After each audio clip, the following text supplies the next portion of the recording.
readers. I am so excited to be here with my friend Kara Swason. We're going to be talking about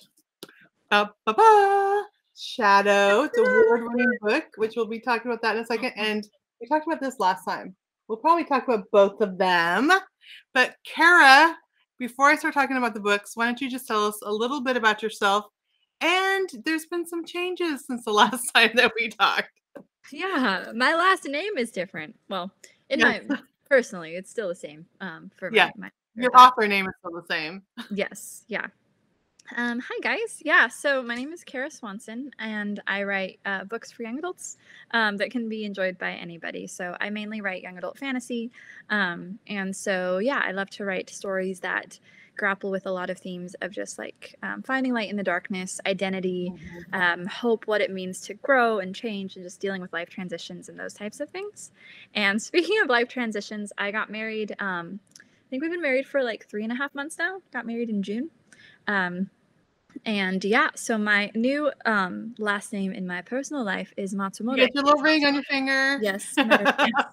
And so yeah, my husband has Japanese heritage, and yeah, just a lot of really cool kind of conglomerations of different things. And so I got his beautiful Japanese last name. And but yeah, and you can tell us what it is. What's your new last name? Matsumoto. Very cool. Super fun. So but yeah, that's been wonderful. We have been in 8 different states in the last 3 months since we got married. We finally stopped traveling last week, and now I can sleep and unpack the house. But yeah, it's been a really fun summer, but definitely probably the busiest summer I've ever had, for sure. I love it. And I was like, so on your wedding day, I knew what day it was, because I was like, oh, I can meet this day to do this video we were going to do. And you're like, actually, I'm getting married that day. I'm like, oh, yeah. Well, let's not try to do a live teaching video on the day you're getting married. But I was like refreshing Instagram. Like, is she going to post a photo? I know she's getting married today, but I just want to see one photo. So I was so excited. Yeah. We have a ton of video footage from the wedding. And so my hope is that maybe eventually we can put together like a longer video for people that didn't get to go but want to kind of see. It was basically Neverland themed. I know. It was very musical and foresty, and yeah, so it was super, super fun. Yeah. And I wonder why Neverland themed. I don't know why you would choose that. Is there a segue in there somewhere? Yeah. So last year we talked about Dust. And these are like Peter Pan, Neverland inspired. And it's a 2-book series of Shadow. And before we talked last year, I hadn't even known about you, hadn't read your books. So I read Dust, and I'm like, oh my word. I probably like 2 chapters in, I'm like telling my husband, like, she can write. Like, she's such a good writer. Like, how can she be such a good writer? She's so young. But I was amazed. And then when Shadow came out, I listened to them both on audiobook and loved them. And then I told my husband, like, you got to read these books. And he's like, oh, Peter Pan. And I don't know, it's going to be girly. I'm like, I promise you, it's not going to be too girly. And so probably was only 2 months ago that he was on a walk, and he's like, I'll just try this book. And he's like, oh, it's not like, he just pictured, I don't know, fairy dust. Yeah. Like super girly. He's like, it's really good. And so then I'd be like, what part do you want? Every time he'd go on a walk, he'd listen. I'm like, and he'd tell me the different parts. I'm like, he goes, and you bought the next one, right? I'm like, yeah. And so he loved them also. So me and my husband, and so you talk about writing for young adult readers. We're in our 50s. We're not young adults, but we loved it. We were totally just love the characters. I love how you took the Neverland theme, but you put them in the modern era, gave them some real life issues, but then there's also the mystical, magical part of it too. So tell us how, and we did talk about this a little bit before, but just, for those who maybe haven't heard of either of these books, how did you approach it when it came to taking this fairy tale that everyone knows and loves and putting your own twist on it? Yeah, thank you. That's a great question. So I think that one of the biggest aspects of approaching the story was I really didn't want to completely change the original. What I wanted to do was essentially what I did is I read the original Peter Pan. I took a ton of notes, and I thought to myself, okay, if the story never ended and Peter still existed in modern times, Yeah. What would be, basically what would happen? Like what would be the ripple Yeah. effect of his behavior? And one of the things that was really interesting is that repeatedly in the book, Peter makes selfish decisions because, and I say this fondly, but he's a little brat, and so he makes selfish decisions, and then the island and the magic basically just like removes the memories. So he never grows and never learns and never grows up because he never remembers and he never learns. And so my thought was, well, what if I had Peter learn? And what if I ended up having him basically lose what he has built his entire identity around, which was, you know, Neverland and being able to do whatever he wanted? And what if I forced him to be a little bit more humanitized by being able to see the world around him, understand other people's struggles? And what if I had him meet this character who has some connections to Neverland, but had basically the exact opposite childhood that he did? And what would happen if he met a girl who basically never had anywhere that she belonged, had to fight for everything, and that the one person that she felt like cared about her, her brother, was actually stolen away by Peter? And what if basically she is proof of the mistakes that he never learned from? And so by creating kind of a dichotomy between those two characters, I was able to really explore what it would look like for someone who's never had to own up to some of their behavior, who needed to Yeah. learn how to grow, and the beauty of what it looks like to have this childlike perspective and begin to understand that growing up really just means protecting and taking care of the people that matter to you. Peter was afraid of this because he never truly understood what that meant. And so it just, one of the ways that I approached it was thinking through, again, because I write for young people, I write with the perspective of, you know, kind of this young person who's trying to understand who they are, right? Which applies to anybody, which is what I think anyone Yeah. can enjoy. Exactly. It's, you know, it's a universal theme. But I really wanted to dig into the idea of what does it look like to grow? And what does it look like to grow when you've made mistakes you didn't realize you made? And what does it look like to essentially learn how to move forward from a past that you are only now becoming aware of? And I think that's something that, especially with young people, and I think in some cases with people that are, you know, processing through trauma or coming out of a life situation or a life stage that was maybe not as healthy for them as they thought it was. How do you move forward from that? How do you learn to grow and also to forgive yourself and those around you? And so just so many nuances. And I was like, this is interesting. This I could write about. I'm just going to jump in and go for it. And somehow it worked. So I yeah. love it. And what I love is you talk about these characters, like these different issues, and they're both somehow tied to Neverland, which we find out in the book as the story goes along, how Claire is tied into Neverland.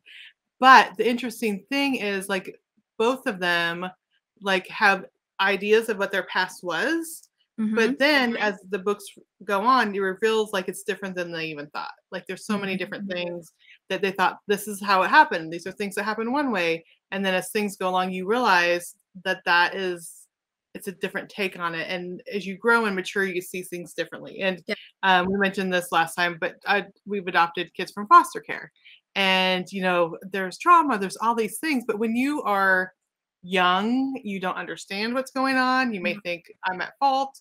At times you weren't in fault. You might think, oh, you know, I deserve to act this way because of things, whatever is going on in their young minds. As you grow and mature, you look at things differently. And I remember being blown away. Like I can understand all these emotions because we're living with them. And these are like fictional characters based Yeah. in like this Neverland setting. And I thought you did such a fantastic job with emotions and grief and longing and family. I mean, just all the different things that and they're very complicated issues, but you did not write them in a complicated way. You wrote them with your character struggling with them, which I thought was awesome. And so I think that's what I love. That's why, you know, John and I in our 50s can enjoy these because we can see like, oh, okay, this relates. We've seen with these types of relationships in real life, but Yeah. this is fictional stories. Yeah, that is amazing. Thank you. Yeah. Yeah. And I think that these are lessons that we learn over and over. You know, I think that we grow and we gain wisdom and we become better at assessing for ourselves, like, oh, I don't want to veer into that direction, or, you know, I need to be able to own this now. But it's all just a growing process. Yeah, thank you. And I think one of the reasons why I wanted to be able to touch on just, yeah, a lot of the processing of things that we didn't choose and things that we have to learn how to take responsibility for, even if we didn't realize what we were doing, was because of just working with youth so much. And they were things that I could relate to for sure, but also things that I saw coming up over and over and over again with the youth that I was working with. I worked at a camp for 7 years at a Christian camp for abused foster kids, and just the stories and the experiences. And I was a missionary kid for 16 years overseas, and just so many different experiences. And just, I mean, even like our church youth group, so many groups of young people trying to figure out who they are and kind of, I guess, how they've learned what they know, and what's true. Yeah. And just, we all have to we all have those things. And I think that we hit stages of that, of like the deconstructing and the rebuilding of like, okay, what is true and what is actually kindness in this situation. But I think that tends to start really young in like your teenage years, and then it just cycles back around the older you get, the more you're like, well, I was wrong there. Let's try it again. Yeah, exactly. Learn and grow more. Yeah. Yeah. Yep. And Kate said, I'll put this comment up here. Oh, hold on. See if I grab this comment. There's my messenger's trying to not let me grab the right comment. Okay, here we go. See if I can grab Kate's comment and show it. It says, Kate said, our foster adopted daughter related to the series so much, just like Trisha said. And so I love that you're able to touch and share these messages with young people that might have been in the situations, but I think it helps all of us understand and be more aware of people that go through trauma or people that go through hard things. But you do it with these characters that we know and love. So, we already have the people we're rooting for, the people we're like, and there's sometimes I'm like, seriously, Peter, like, why would you do that? Don't do that to me. Let's not just stop lying. It doesn't. Yeah, stop lying. Stop trying to push people off roofs. Stop all the things you're doing. Teach someone to fly. Yeah, exactly. That's not how you teach someone to fly. So you already have this connection with these characters, but then it takes it to new levels. So for those who, like you're saying, like, are you talking like all the characters? I think, tell us like what characters the reader can expect in these books. Yeah. So Peter Pan obviously is one of the main characters, and something that was really fun, and it's actually one of the things that had caught my publisher's attention, was that essentially the story is told from unreliable narrators. So like when I was writing it, I wasn't even like pitching it, and I was at a writer's conference, and my publisher happened to be there, and he was somebody that I'd had a relationship, like just I knew well. And so he's like, what are you working on? And I'm like, I don't want to tell you because I don't want to pitch right now. But he ended up asking me, I was like, well, it's a Peter Pan retelling with unreliable narrators where everybody lies. And he's like, now that's interesting. And I'm like, don't worry, Steve, I'll send it to you later. But essentially you have Peter Pan, who thinks he knows what happened, but he doesn't fully. But he also knows enough that he knows that if the original character that I created, if Claire understood, that she wouldn't do what he wants. So he's lying to the reader. So he's lying to us throughout his POV and his narrative, which is fascinating to write. And then you have Captain Hook is a character in it. You have all the Lost Boys make an appearance. The only character that isn't actually physically present in the story is Tinkerbell. Because basically... Well, don't tell too much, though. Don't tell too much. I won't say... Are you going to give away too much? I won't... Anyway. Present, just not as much as you would assume. Anyway, I won't say anything else. I'm done. It's so hard because I like know both books. It's like, okay, don't give too much because they need to... Yeah. Anyway, if you want to know what happened to Tinkerbell, just go read it then. You have to find out. Tiger Lily is...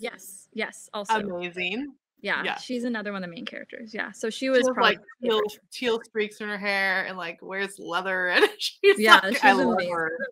Yeah, I love her. Yeah, it was really fun. All the characters that you know and love, but just this different twist on them, and there is like action and like serious action and danger. Like I'm like, I can't believe she just did this. I know.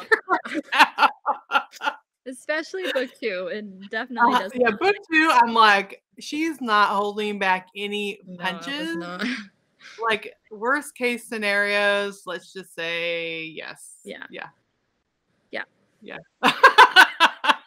So, but it do you has ever a feel good bad? end, I promise. Yeah. That's true. Do Maybe a you ever feel bittersweet that, one. like, "I'm so sorry, reader, you're gonna have to go through this right now?" Yeah. I was like, they're gonna hate me for this particular scene. Yeah. But yeah. Yeah. Yeah, I didn't have yeah, I was like, "Kara, what are you doing?" I'm like, I'll just finish the book before I yell at Kara." Thank you. I appreciate that. That was appreciated.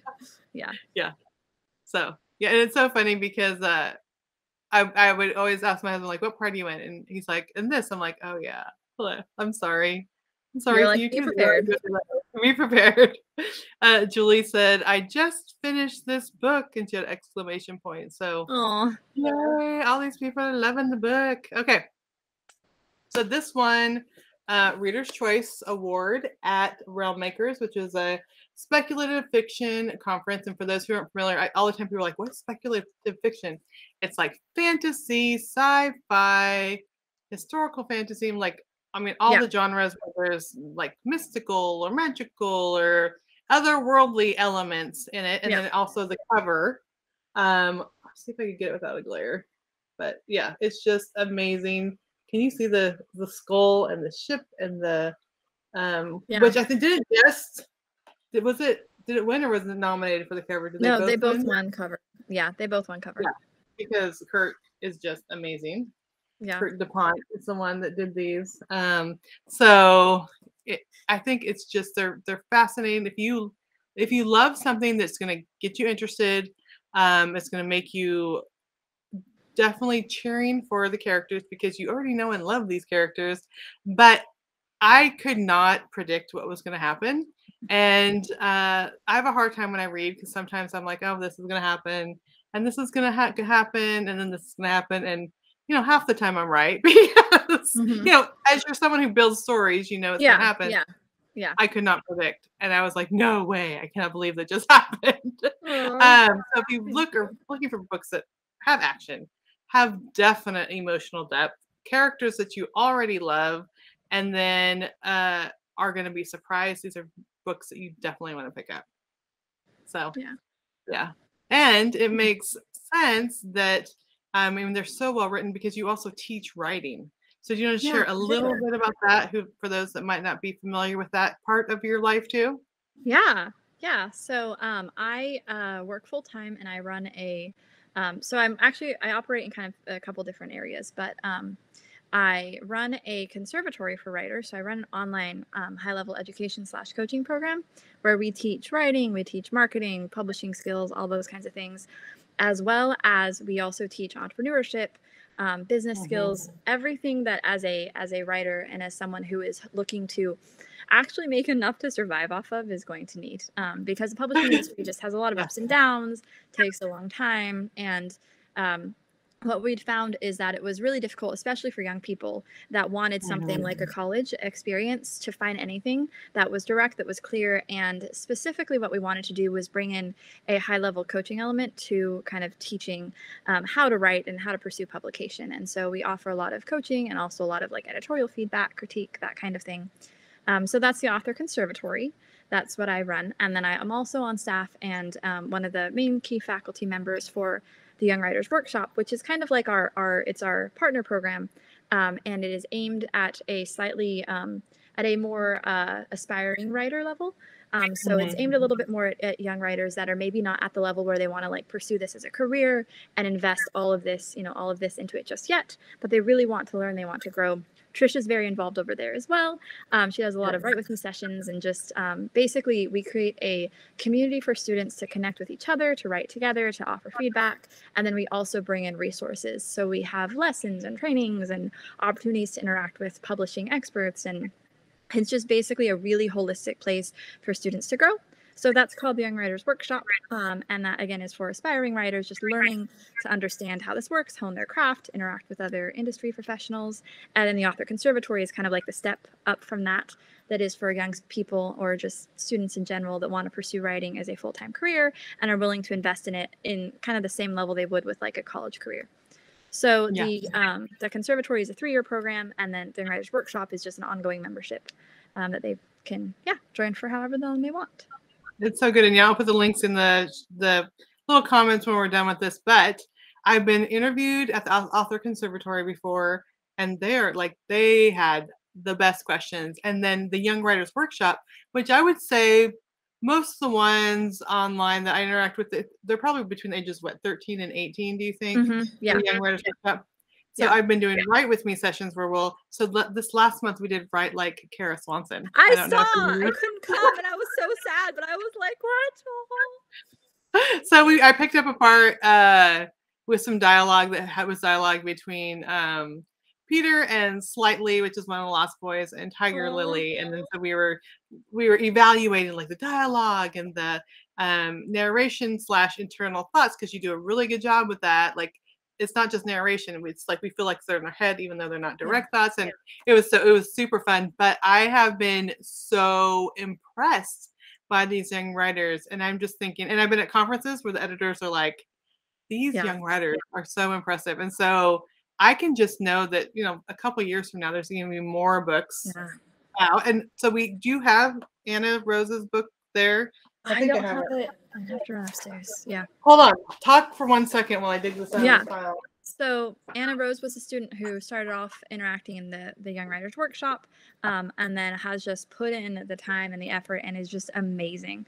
And so she became one of our early members for the Author Conservatory, and then within like the past year has released her first novel, which has been winning awards and just blowing everyone away. And now I know it's over across the room, so I'm not going to go grab it. But tell us the name of the book so that they know where to get it. The name of the book is The Star That Always Stays by Anna Rose Johnson. It is so fun. So fun. And it's so fun to see, your students or, people that just like, now they're getting books published. Yeah. It was super fun too, because I've been working with Anna Rose before she had a book deal, when she'd first signed with her agents, and she was trying to figure out like, how do I move forward? How do I level up my craft and my game? And so I've gotten to work with her a lot on her writing, and I got to look over like outlines for her book project and just really kind of pour into her. She is insanely talented, so not at all surprised about just how well her book is doing, but so incredibly proud of her. And I think she's just the first of many. We have so many just amazing students. And what I found for myself is I was a young writer. I mean, I still am. I'm 26 now. I started when I was 17. And so it's just been really, really amazing to see that like the things that really helped me was finding mentor figures that took me seriously and saw the potential and the value and said like, hey, I believe that you can do this, and I'm going to treat you like an adult, and I'm going to actually show you here's the steps and teach you how to take them and give you a lot of feedback and a lot of mentorship. And it's what I love. It's like the highest point for me of my job, beyond like all the the mechanics of running things, is just being able to interact with the students and just see them grow and get to both kind of coach them, but also really mentor them and get to just see them thrive. So it's been super And I love that like people poured into you, and now you're pouring into other people, even though you said you're 26. Like it's so amazing that you're already doing this and you're seeing the difference in the students. And I was just blown away when I connected with you in that group of students. I'm like, wow, these people are serious. They are taking this seriously. And when they do, you have conversations with them, and I'm like, I know that you're a teenager right now, or maybe late teen, early 20s, some of them. But I'm gonna have a conversation with you just like I would have any other author, and it is amazing to see. So all that to say, you can be looking forward to a lot of more wonderful Christian fiction that's going to be coming out in part by what Kara's doing and what all her amazing team members are doing at the Author Conservatory and the Young Writers Workshop. And again, I'll put the links in the comments after we're done. But it's cool that here you are, you're writing books, you're publishing yourself, but you're also pouring into other people. So what is the balance between like teaching and then writing? Because I also know that you have a new contract and you have more books coming out. So tell us a little bit about that too. Thank you. Yeah, I just signed another 2-book deal with my publisher for another duology. I apparently like these for some reason. I think the fun about a duology is that you don't, like with a trilogy, you have to make sure that middle book is really strong, because like you get that sagging middle. With a duology, you don't have a middle book. It's just like the beginning and then like the explosive continuation. But essentially I have a new book series coming out. It's another YA. This one's just specifically fantasy, and it is about a phoenix. It's about phoenixes, and it's set in this like fantasy world that's very icy and kind of volcanic and icy. It's anyway, can't really say much more than that other than just in general. One of the reasons why I love writing fantasy is because like my heart is to use my writing to just explore things that have like a real life impact on people. And like I have seen so much healing through stories that tackled things that were maybe not always easy, but I could hear it in a different way through a book. And so what I love about being able to write fantasy is I can touch on themes and ideas and questions in a way in a fantasy project that I really would have a very different experience if it was just nonfiction or, and so an example of that is that in Shadow and Dust, one of the characters has pixie dust that's actually reactive to her emotions. So when she has a negative thought, it's this very physical representation of it. And so I was able to use it to kind of be this, I guess, this analogy, this external representation of what happens when your emotions are having a negative effect on people around you and you feel like your emotions are dangerous, which is something a lot of teenagers can relate with. And honestly, we can all like relate with. So it's just been really fun to kind of brainstorm, like, what do I love about this aspect of like phoenixes and like, but I mean, there is so much like rich thematic material with the idea of like phoenixes and rising from the ashes and what it means to actually live and just all these different pieces. So I'm really excited about that. But to your actual question, in terms of how do I balance both, it's a great question. My husband is wonderful. He gets off work like an hour or two before I do. And so he comes home and he makes me dinner because he is wonderful. And he's like, he is so nice. I got to meet him this summer. So super nice. Yeah. Yeah, he's so sweet. He gets home and he's like, you keep making the money, babe. I'll just be over here cooking dinner. I'm like, you are at work all day too, but okay. Thank you. Yeah, he's so proud of me and what we're doing with the conservatory. It's really sweet. But so I try to carve out a certain amount of time at the end of my workday to write. And I tend to, if I'm on deadline, I will write consistently, like maybe 3 days a week. And I can write pretty quickly. So as long as I have 3 days set aside to write, I can get a draft done within like 2-3 months max. And then in terms of everything else, like the editing process, marketing, all of that, those I can do in smaller chunks. Like when I'm writing, I have to have like a solid 2 to 4 hours, which means that there's about 3 months where he knows he'll only see me like certain days of the week. But as long as once I get kind of past that like crunch time, basically everything else I can do in between things, in smaller moments. And because I work from home and I work at an online job, that means that I can actually structure my schedule around my writing a little bit more. So I can take an hour here to edit, an hour there to market, that kind of thing. So really it just looks like for me personally knowing, okay, what are the times that I'm going to specifically structure for the conservatory, and then what time am I going to structure for my writing, and then how do I look at that and balance, okay, I still need a life, still need to be able to spend time with my husband, but really it's just planning ahead is a lot of it. If I plan ahead well, I can break things down to be more bite-sized chunks, and be able to get them done over time. It's just good boundaries mainly. It is so good. It is so good. Like I think we hear people like, I have this book, especially if they're an avid reader. I'm sure many avid readers have book ideas that they don't think they have time. But if you have time to read, you probably have time to write a little bit. Or some people say, I love fiction, but I don't have time to read. And I was like that for many years because I'm homeschooling, I'm writing. I'm like, you know what? I love fiction. I'm going to have my Kindle by my bed. I'm going to put a book when I'm traveling in my backpack or my Kindle. I'm going to have my nightstand. I'm going to have audiobooks. So I love it. So I'm going to make time for it.